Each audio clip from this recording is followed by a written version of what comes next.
Alors, je ne dis pas que Péladan est un copieur, c'est pas ça que je veux dire, il était très innovant par ailleurs, mais dans le titre Rose-Croix, il l'a pris, et dans le message clé, il l'a pris. Et c'est très étonnant, parce que je ne vais pas vous lire des passages entiers de ce livre, mais qu'est-ce que dit Alexandre Veil? Il dit « L'art est la manifestation palpable, immanente, indéniable de Dieu ». On est exactement dans le cœur de ce que sera la philosophie esthétique et spirituelle de la Rose-Croix catholique et des salons Rose-Croix. Alors, tout ça n'est pas très étonnant parce qu'à cette époque, vous avez de multiples auteurs et des auteurs importants qui réfléchissent depuis 1860 à l'esthétisme et l'art, l'esthétisme des formes, c'est quoi la beauté, vers où va l'art. Vous avez toute une série d'auteurs, de doctrinaires, d'écrivains, de professeurs d'université qui travaillent vraiment une réflexion sur vers où l'art moderne. J'en ai mis simplement 2 exemples. Vous avez cet exemple ici, même dans les domaines ésotériques, donc c'est une revue théosophique qui date là aussi de cette période fin de siècle, qui a été publiée là aux États-Unis, sur théosophie et art. Vous en avez un autre ici, donc c'est Rémy de Gourmont, qui est un auteur important, avec ce très beau dessin de Filigère qui est exposé au Salon Rose-Croix, l'idéalisme. Et donc là, on est dans un mainstream où vous avez énormément d'auteurs qui travaillent sur l'esthétisme à cette époque des salons Rose-Croix. Alors, on va aborder maintenant les salons Rose-Croix. Vous connaissez cette affiche mythique. Donc, elle fait 2 mètres sur 1 mètre, par Schwab, donc exposant Rose-Croix suisse. Donc, c'est une très belle affiche qui exprime véritablement l'aspect idéaliste et spirituel des salons Rose-Croix.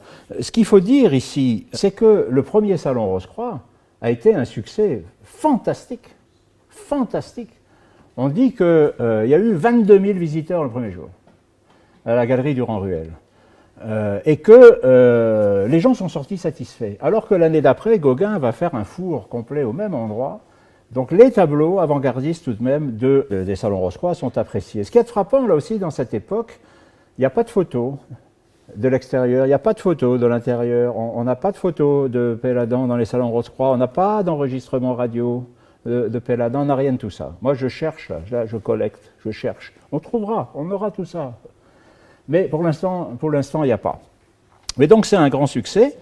Et vous avez ici, à la même époque, une deuxième illustration de Péladan dans le cadre d'une conférence qu'il donne à Nancy.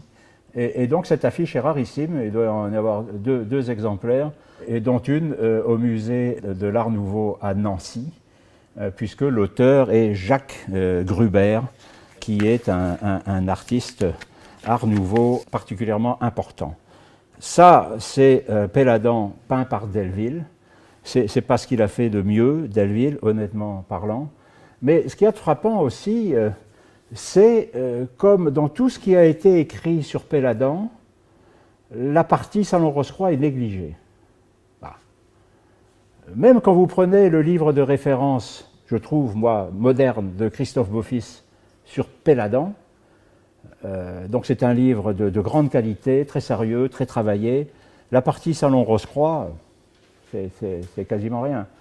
J'ai en face de moi Jean-Pierre Laurent, qui a été le directeur du dossier H de Lerne sur les Péladans. Alors c'est vrai, c'est pas seulement Péladan, c'est la famille Péladan, mais je trouve, je l'ai dit, que la partie sur les salons Rose-Croix est vraiment, vraiment très faible, peu gratifiante, écrite aussi par Beaufils. On a de ça l'image de quelque chose qui n'était pas important, qui a été fait un peu comme ça sur le côté, et puis bon voilà, c'est pas là qu'il faut voir, et ça n'est pas mon analyse. Il y a des textes importants sur toute cette époque et notamment sur comment les salons ont été organisés. Donc clairement, la Rose-Croix du Temple du Graal n'est pas un ordre initiatique. Les constitutions de l'ordre sont très claires à cet égard. Il s'agit d'un ordre catholique et esthétique qui a des racines hermétiques. C'est exactement comme ça que je le vois.